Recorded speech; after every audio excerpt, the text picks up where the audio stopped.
Exercice 2. Système de 4 charges. On considère un système de 4 charges ponctuelles, 2 charges positives plus Q et 2 charges négatives moins Q. Ces charges sont disposées respectivement au sommet A, B, C, D d'un carré de côté 2A. Donc cette distance-là, c'est 2A. Déterminer par calcul direct, à l'aide des données A et Q, premièrement, le potentiel électrostatique Vx0 en tout point P de l'axe OX. Donc, on va commencer par la première question. Donc, on va calculer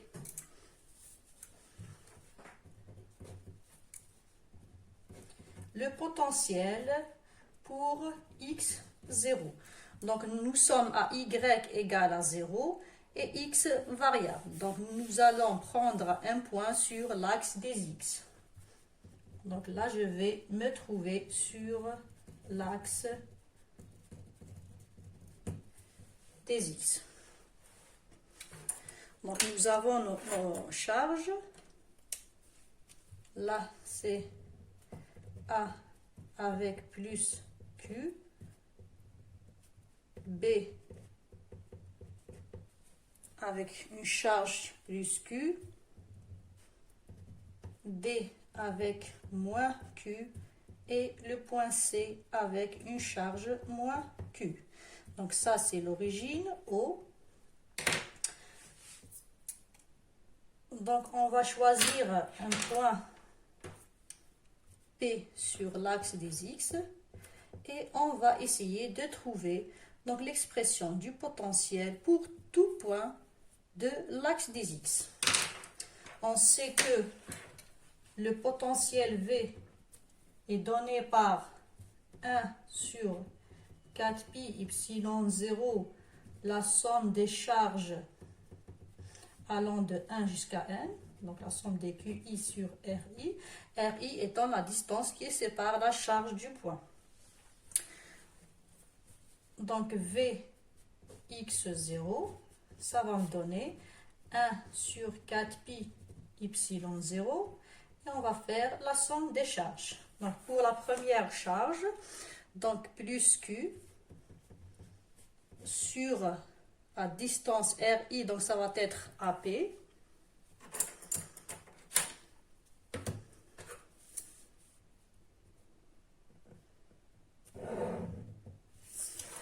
Donc c'est plus Q sur AP. Pour le point D, je vais avoir moins Q sur DP.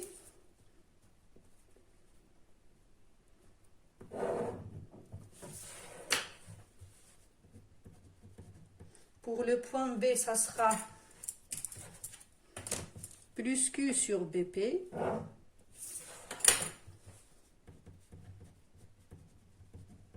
Et pour le point C, ça va être moins Q sur CP.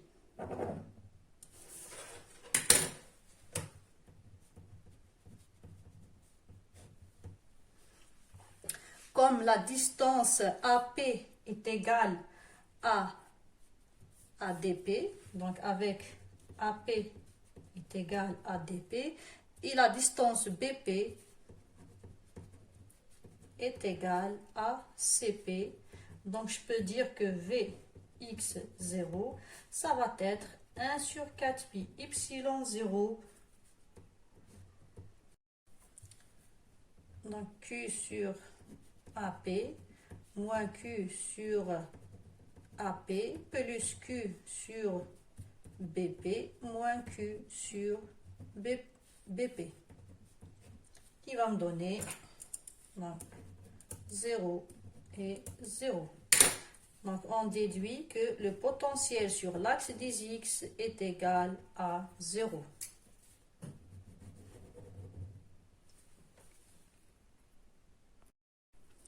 Passons maintenant à la question B. Donc, on cherche le potentiel électrostatique V de 0Y, c'est-à-dire je suis à X égale 0 et pour tous les points Y de l'axe OY. Donc, en tout point P de l'axe OY. Donc, je suis en train de chercher V de 0Y, donc je suis sur l'axe des Y. Donc je vais choisir un point sur l'axe des Y. Donc je vais considérer le point P ici. Donc le potentiel au point P, donc ça va être 1 sur 4 pi epsilon 0 et je vais faire la somme des charges. Donc nous avons toujours ici, donc ça c'est le point D avec une charge moins Q, là c'est le C avec moins Q, A avec la charge positive plus Q et là B avec la charge plus Q. Donc je vais commencer par le point D. Donc le point D, je vais avoir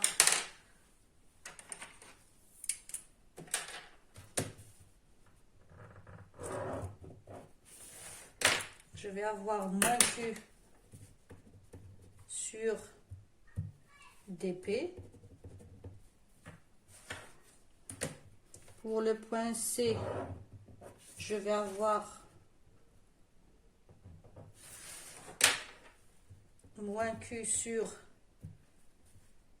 CP. Pour le point A, ça va être plus Q sur AP. Et pour le point B, ça va être plus Q sur BP. Donc avec les distances DP est égal à CP et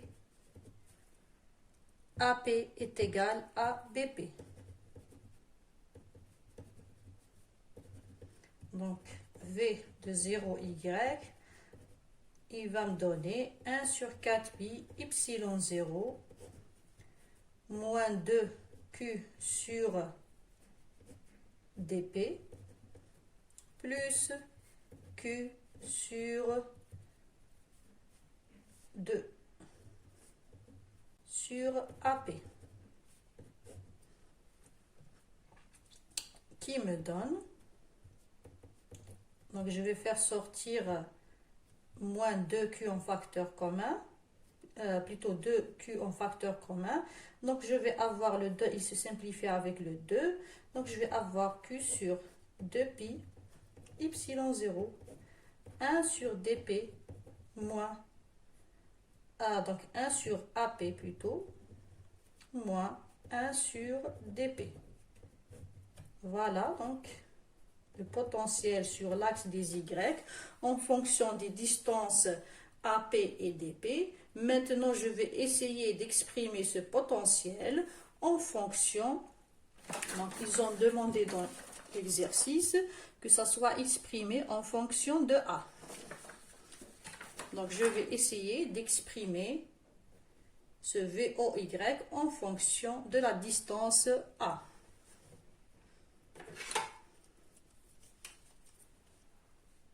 Donc ici j'ai A et là j'ai A.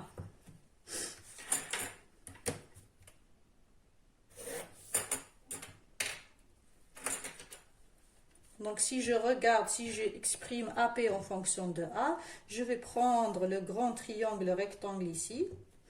Donc qu'est-ce qu'on a? Nous avons AP au carré est égal à quoi? Est égal à A au carré plus, donc si le point P est repéré par sa coordonnée cartésienne Y, là nous avons A, donc AP au carré, ça va être A au carré plus toute cette distance au carré, qui est égal à quoi? Qui est égal à Y plus A. Donc je vais avoir Y plus A au carré. Donc AP, c'est A au carré plus Y plus A au carré racine. Maintenant, je vais exprimer dP. Donc, Ah, pardon. Donc ça, c'était DP. Donc j'avais exprimé DP sur le grand triangle. Alors ça, c'est DP. Voilà, on va rectifier. Maintenant, on va exprimer AP. Donc AP, il est là. Donc je vais regarder dans le petit triangle rectangle ici. Donc AP au carré, ça va être A au carré plus cette distance au carré. Et cette distance au carré, c'est quoi? C'est Y moins A. Donc plus Y moins A au carré. Donc AP est égal à A au carré plus Y moins A au carré racine. Donc j'ai exprimé DP et AP en fonction de A. Il suffit maintenant de remplacer dans mon expression. Donc VOY, ça va me donner Q sur 2pi epsilon 0 multiplié fois 1 sur AP qui est égal à quoi? Donc c'est A carré plus Y moins A carré racine moins 1 sur DP, DP étant A au carré plus Y plus A au carré racine. Donc voilà l'expression du potentiel pour tout point de l'axe Y.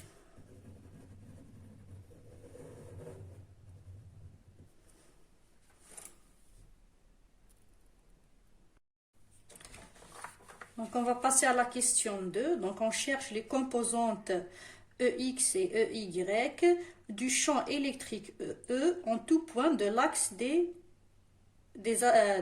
l'axe des X, donc l'axe OX. Donc voilà, donc pour un point situé sur l'axe des X, par exemple un point P qui est situé ici, donc le champ exercé par ce système de charge au point P, donc je vais l'exprimer comme ça, donc c'est un vecteur EP sur l'axe des X, il va avoir une composante selon X, donc ça sera EXI, plus une composante selon Y, donc ça sera EYJ. Donc on va chercher donc ces deux composantes.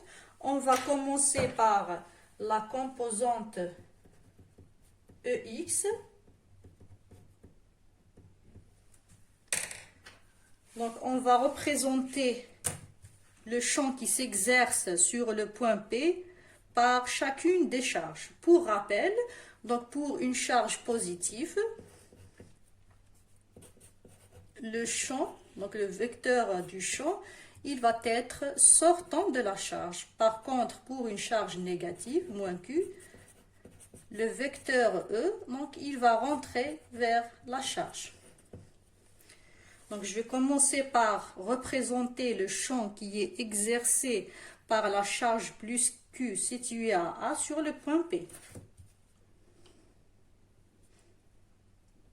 Donc je vais tracer la distance qui sépare cette charge du point P.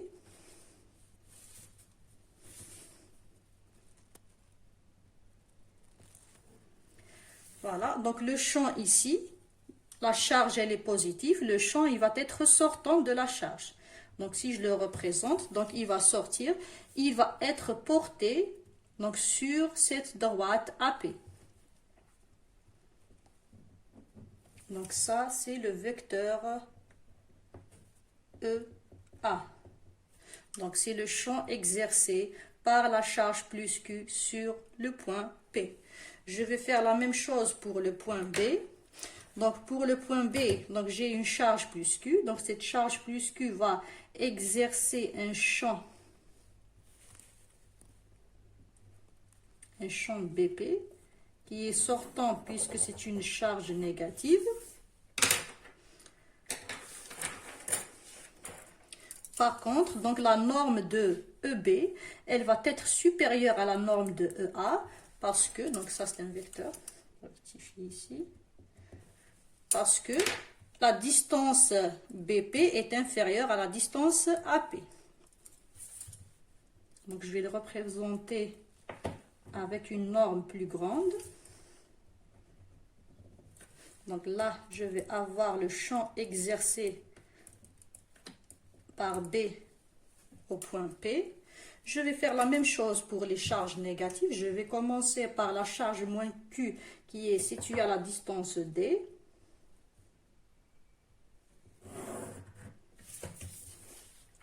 Comme c'est une charge négative, donc on a dit que le champ, il va rentrer vers la charge. Donc je vais le représenter. Il va être porté sur la distance dp. Il va avoir le même module que le vecteur EA, puisqu'ils sont situés à la même distance. Ils ont le même R.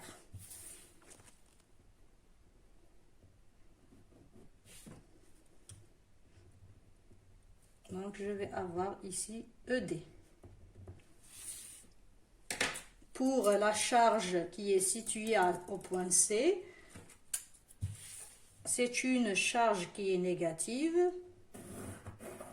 Donc le champ exercé par cette charge va prendre le sens vers l'intérieur de la charge et donc la norme de ce vecteur va être égale à la norme de EB, puisqu'ils sont situés à la même distance. Ici, je vais avoir EC.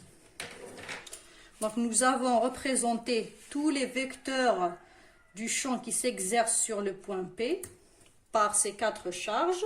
Maintenant, pour la composante EX sur l'axe des X, donc X0, ça va être quoi? Je dois projeter ces vecteurs sur l'axe des X. Donc, je vais faire ma projection. Donc, ça va me donner ED X. Ici, je vais avoir EAX. Ici, ça sera ECX.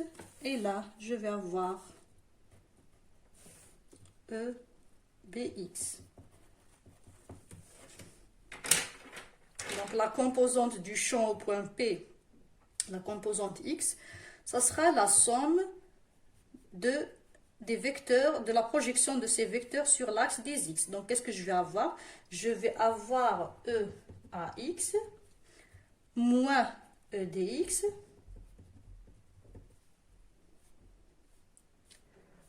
plus EBX moins ECX.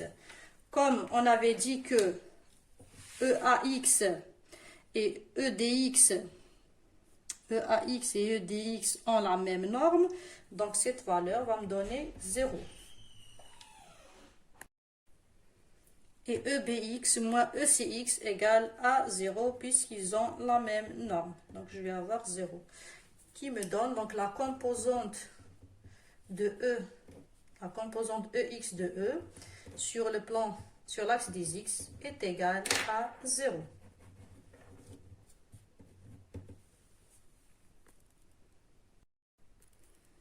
On va passer à la composante EY sur l'axe des X. Donc la même chose, donc je vais faire la projection. EY va me donner quoi?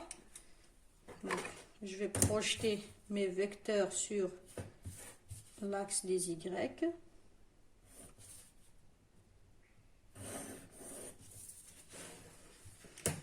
Donc si je projette EA ici, donc je vais avoir moins EAY moins EDY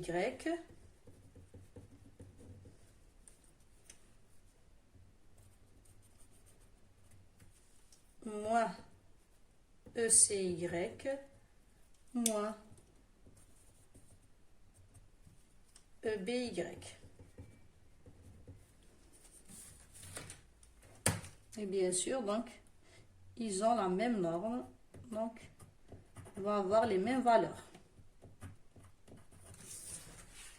ça c'est l'axe des Y. Donc comme EAY est égal à EDY, donc je vais avoir ici moins 2 fois EAY. ECY est égal à EBY moins 2 fois EBY, qui va me donner donc moins 2 EAY plus EBY. Donc pour rappel, donc le champ créé par une charge ponctuelle, donc E est égal à Q sur 4pi y0 fois R au carré. Donc on va exprimer EAY en fonction de EA. Donc si je considère ici, ça c'est l'angle alpha et ça c'est l'angle bêta.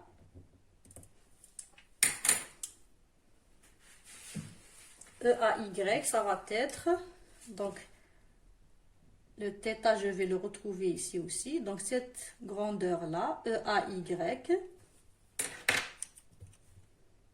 donc ici j'ai EAY, donc cette distance-là, EAY, ça va être EA sinus de alpha. EAY, c'est EA sinus de alpha. La même chose pour EBY. Donc EBY, elle est là. Donc ça c'est EBY. Si je regarde ce triangle-là, donc bêta il est là, donc je vais le retrouver aussi ici. Donc EBY, ça va être EB sinus de alpha, de bêta plutôt. Donc EB sinus de bêta. Je vais remplacer.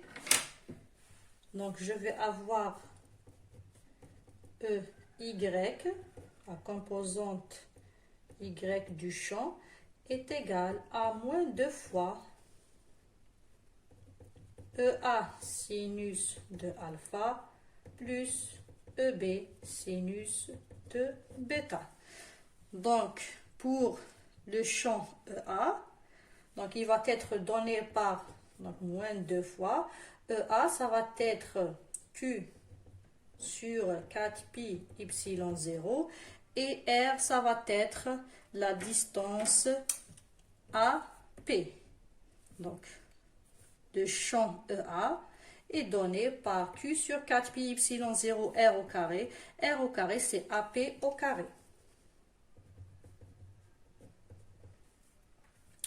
AP au carré sinus de alpha. Plus la même chose, le champ EB, donc il est donné par Q sur 4pi y0 fois R au carré qui est donné par BP au carré. BP au carré sinus de bêta.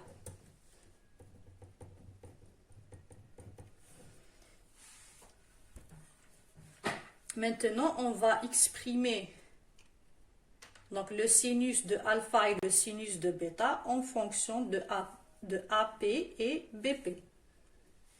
On va le mettre ici. Donc sinus de alpha. Donc si je regarde donc le triangle ici, donc le alpha, il est là. Sinus de alpha dans le grand triangle ici, ça va être A sur AP. Donc petit a sur AP. Et le sinus de bêta, donc le sinus de bêta, donc je vais prendre ce triangle ici. Bêta, elle est là. Attendez, voilà, bêta. Donc le sinus de bêta, ça va être A sur BP. Petit a sur BP.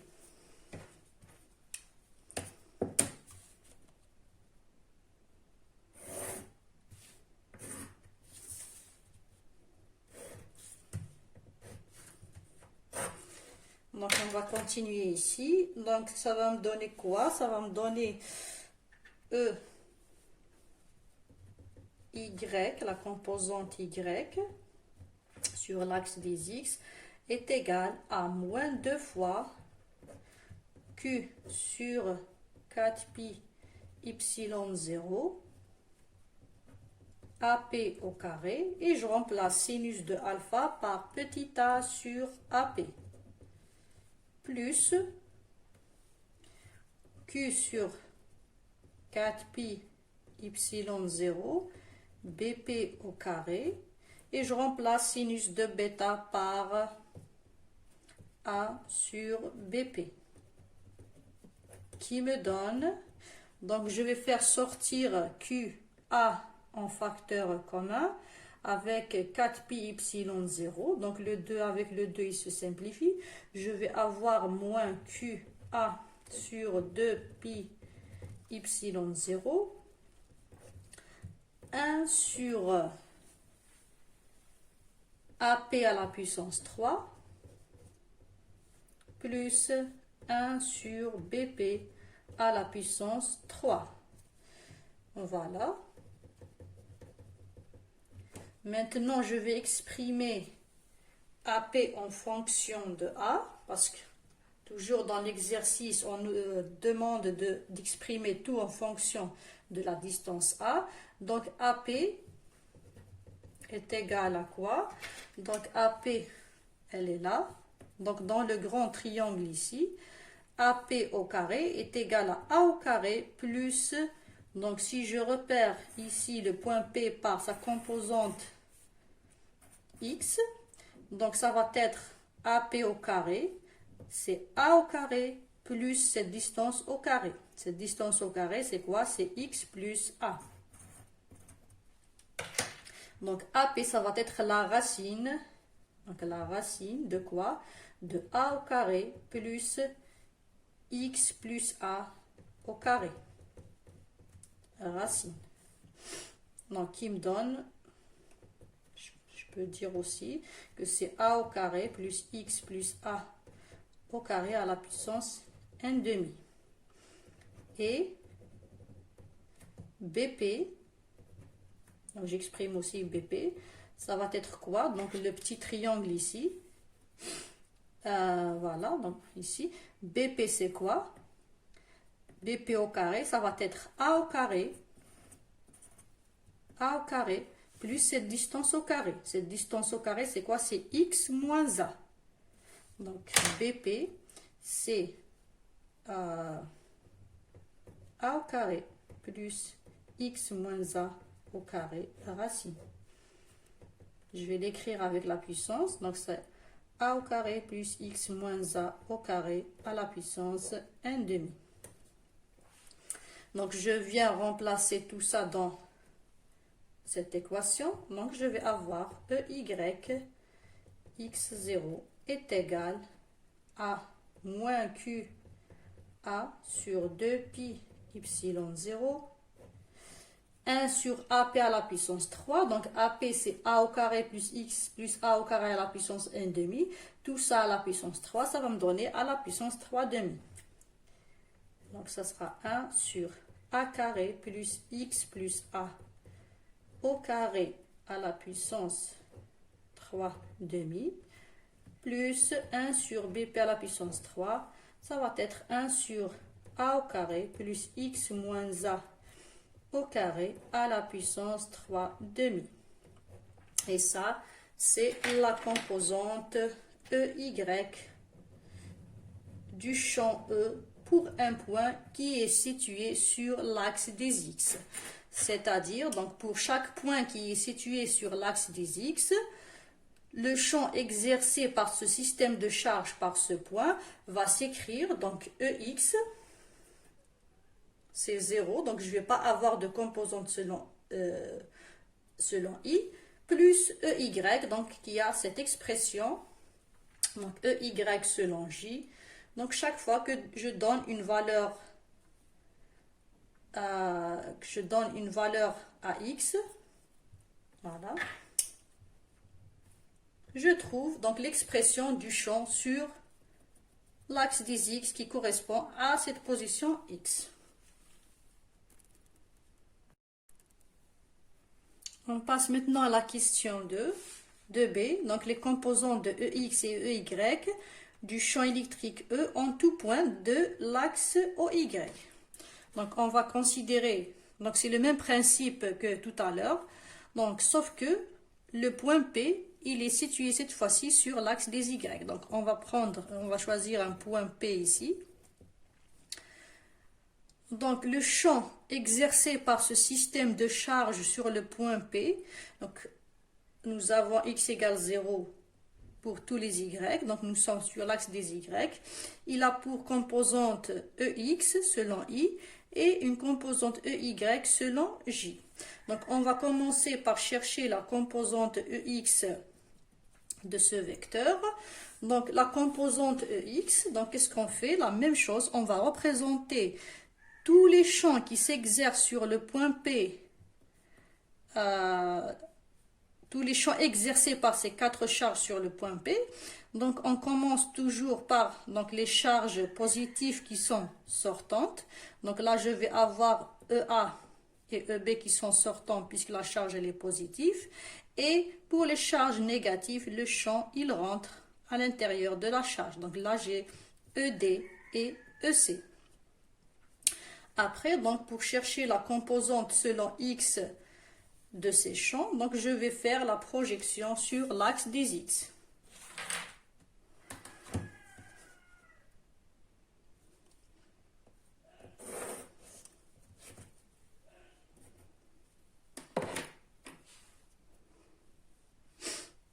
Donc je vais faire la projection sur l'axe des X. Qu'est-ce que je vais avoir?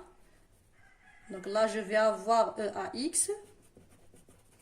Là je vais avoir EBX. Donc ça va être EAX plus EBX qui ont le même module. Donc ça va me donner 0. Le stylo rouge. Voilà. Donc ça me donne 0. Et la projection de EC et de EB sur l'axe des X va me donner ECX moins EDX. Comme ils ont le même module, la même chose, ici je vais avoir un 0. Donc je vais avoir la composante du champ total qui s'exerce sur le point P, EX est égal à 0. Donc par symétrie. Maintenant on va passer à la composante EY. La composante EY, je fais maintenant cette projection, la projection plutôt sur l'axe des Y. Donc, qu'est-ce que ça va me donner? Ça va me donner EAY plus EBY, moins, parce que je suis dans le sens inverse, donc je vais avoir moins ECY, moins EDY. Donc, sachant que EAY est égal à EBY, puisque les vecteurs, ils ont le même module, et ECY est égal à EDY. Donc, je remplace.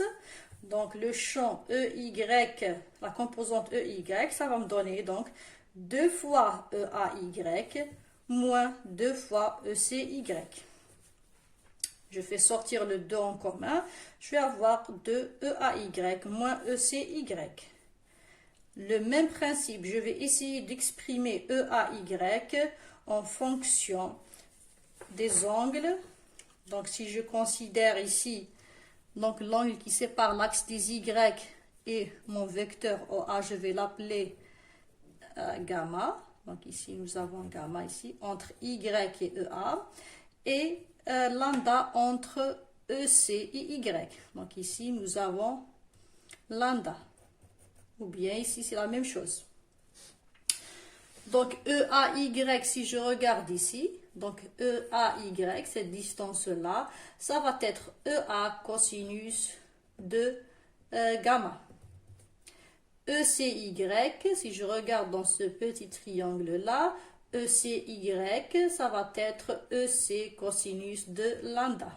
Donc, je vais mettre ici lambda pour mieux voir, donc c'est pas très visible, mais c'est l'angle entre Y et EC, ou bien entre Y et EB. Donc je remplace, donc la composante EY, ça va me donner 2 fois EAY cosinus de gamma moins ECY cosinus de lambda. Comme on avait expliqué, donc, le champ pour une charge ponctuelle est donné par Q sur 4 pi epsilon 0, la distance au carré. Et dans ce cas, la distance pour le champ OA, c'est AP au carré. La même chose pour EC, donc ça va être Q sur 4 pi epsilon 0, CP au carré. Voilà. Donc maintenant, je vais remplacer ces champs dans mon équation. Ça va être EY, ça va être 2 fois, donc je remplace tout ça, Q sur 4 pi epsilon 0 AP au carré cosinus de gamma, moins EC, donc Q sur 4 pi epsilon 0 CP au carré cosinus de lambda. Je peux faire sortir en commun Q sur 4 pi epsilon 0. Donc, je vais avoir 2Q 4 pi epsilon 0 cosinus de gamma sur AP moins cosinus de lambda sur CP. Maintenant, je vais exprimer le cosinus de gamma et le cosinus de lambda en fonction de AP et de CP. Donc, le cosinus de gamma, donc ça va être, donc gamma il est là. Donc, je vais le retrouver ici, donc gamma. Donc, dans ce triangle-là, le cosinus de gamma, ça va être donc cette distance sur AP. Donc, cette distance-là, c'est quoi? Donc, je vais repérer mon point. Je vais repérer mon point par la distance Y de l'origine. Donc, cosinus de gamma, ça va être cette distance qui est égale à quoi? À y moins a. Y moins a sur AP. Le cosinus de lambda. Lambda, donc, il est là. Donc, ça, c'est lambda. Donc, si je regarde sur ce triangle-là, le cosinus de lambda, ça sera cette distance qui est égal à y plus a sur CP ou bien DP, puisque DP est égal à CP, donc ça va être y plus a sur CP. La même chose, donc je reviens à mon équation et je remplace. Donc EY, ça va être 2 Q sur 4 pi epsilon 0. Le cosinus de gamma, on a dit c'est y moins a sur AP, donc en bas, je vais avoir AP à la puissance 3, moins cosinus de lambda, c'est Y plus A sur CP. Donc, je vais avoir en bas CP à la puissance 3. On exprime maintenant AP et CP en fonction de la distance A et Y. Donc, pour AP, donc il est où? Donc, AP, c'est ici. Donc, AP, ça va être la racine carrée de A au carré et cette distance au carré qui est égale à y moins a au carré. CP ou bien DP, c'est la même chose, donc je vais regarder dans ce triangle. Ça va être CP, donc ça va être la racine carrée de a au carré plus y plus a au carré. Et je reviens remplacer donc sur ma composante EY, ça va me donner Q sur 2 pi epsilon 0, Y moins A sur AP à la puissance 3, donc ça va me donner A au carré plus Y moins A à la puissance 3 demi, moins Y plus A sur CP à la puissance 3 qui me donne A au carré plus Y plus A au carré à la puissance 3 demi. Donc on a trouvé donc le champ qui s'exerce sur un point qui est situé sur l'axe des Y par ce système de charge. Ce champ-là, il a pour composante une composante selon X qui est nulle et une composante selon Y qui est donnée par ce terme-là.